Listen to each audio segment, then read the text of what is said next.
I grew up on Vancouver Island with my family here. However, our roots run deep in the Edmonton cold winters. Okay. And so we ventured off to the Cayman Islands every winter to avoid it.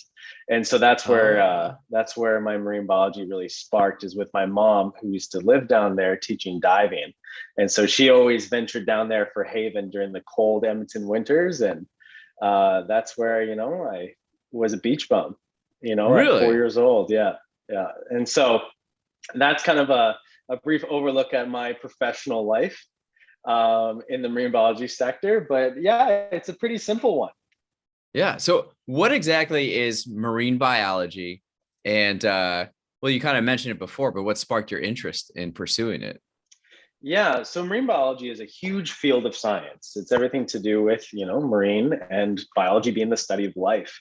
And so my focus is large pelagic ocean animals. And so that's animals that are in the open ocean. So when you think of animals that are just migrating north to south or south to north, so for instance, sea turtles, whales, sharks, large schools of fish. That's really my passion, and so that's my area of marine biology. But marine biology can be anything. It could be, seaweed to larval fish. It could be studying the giant leatherbacks or the schooling hammerheads. It's really what you're interested in, which is why I love marine biology so much. Is there's so much to explore and to look at, and we know more about the moon than we know about the bottom of the ocean. Like it's crazy to me to think that we've been to space, yet we don't know what's at the bottom of our own planet.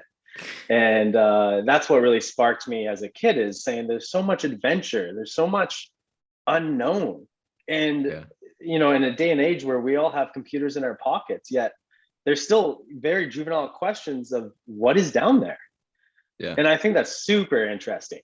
Um, Now, for me, I'm looking more at the conservation side of things, where let's keep all these fish around to support our human population here. But I think the exploration part of marine biology is really interesting. So marine biology is basically life having to do with water or in water, right? Yeah. Yeah. Sorry, that was a long winded way of me saying that I'm a giant nerd when it comes to ocean related activities. But yeah, it's just the study of life underwater, whether that be in the ocean, rivers, lakes, streams. Those are freshwater biologists, but it's relatively the same thing. Yeah. Okay. So what do you enjoy studying most in marine biology? That's such a huge question. It's like saying, what do you think about when you're about to go to sleep? Because what I really enjoy with marine biology is just the ambiguous nature of it, about how we can have great whites that travel from California all the way up to Alaska and we don't know the reasons. We can have a general Yeah. idea, but do we really know what they do?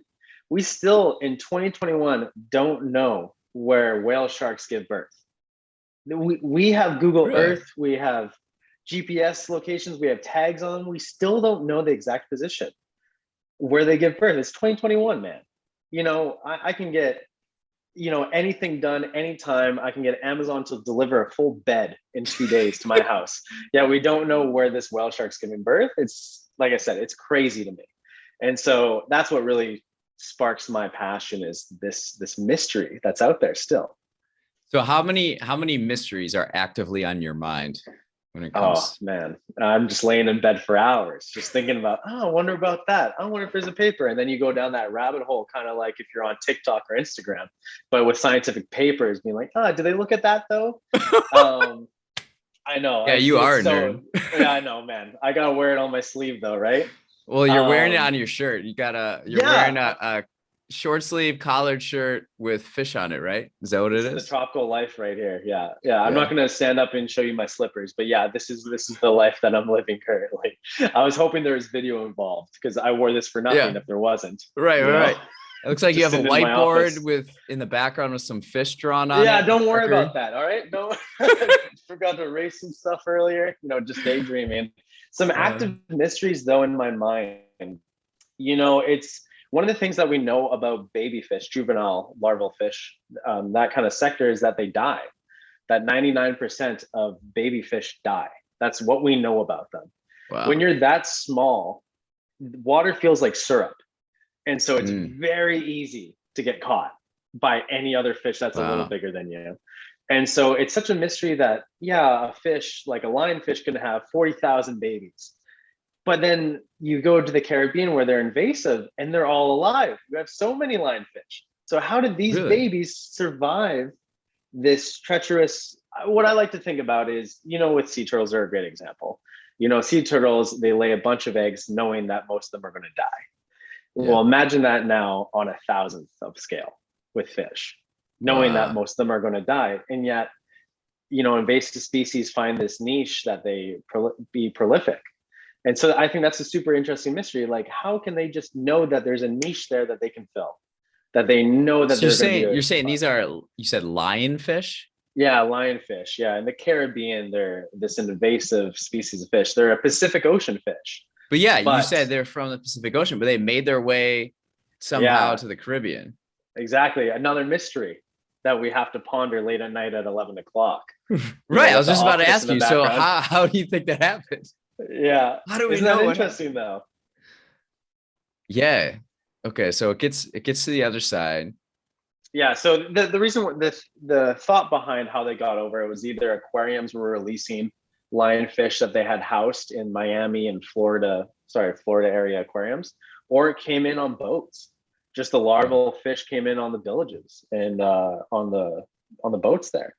And like I said, Wow. though, it's just crazy about how this fish that has predators and is part of the whole ecosystem in the Pacific is now in the Caribbean, just running the show. No predators. They can have babies every, I think, 4 days, and it's decimating the reefs down there. And so a lot of money is going towards culling or spearfishing them out of the waters, and just How big do these fish get? they're pretty big. They You can said get pretty big. lion, so I guess they're Yeah. named after something big. Yeah. Well, yeah. So they're named lion because actually, here we go. Nothing in my hands. They kind of look like this with their pectoral fins out. Their I feel side like I've fins. seen them. Definitely, they're super popular in aquariums, which is where there's such an issue with releasing them without any causation. But yeah, so these lionfish are also venomous, and so no one wants anything to do with them. No Mm, predators, no nothing, because they're not built for it. The predators don't know what they are. It's like mm, showing you a fruit and saying, eat it. Well, how do I eat this fruit though? yeah. Do I have to cut it open? Like, oh, and apparently it's going to kill me if I eat it the wrong way. Right. And so Really? for predators down in the Caribbean, that's a big issue, is they don't know how to go about it. But the predators in the Pacific know exactly what to do. What's even crazier is that the predators in the Pacific, they're related to the predators down in the Caribbean. So a grouper is a great predator for a lionfish. Okay. Yet groupers in the Pacific can eat them, but groupers in the Caribbean have never seen them and don't know that they can eat them. So it's Wow. quite the conundrum. It really is. But isn't nature funny that way, about how they can find a small little opening in a place Yeah. they've never been and exploit it? Life finds a It's way. Life always finds a way. Isn't that interesting though? Anyways, that's one of the many mysteries, Yeah. how invasive animals displace other species.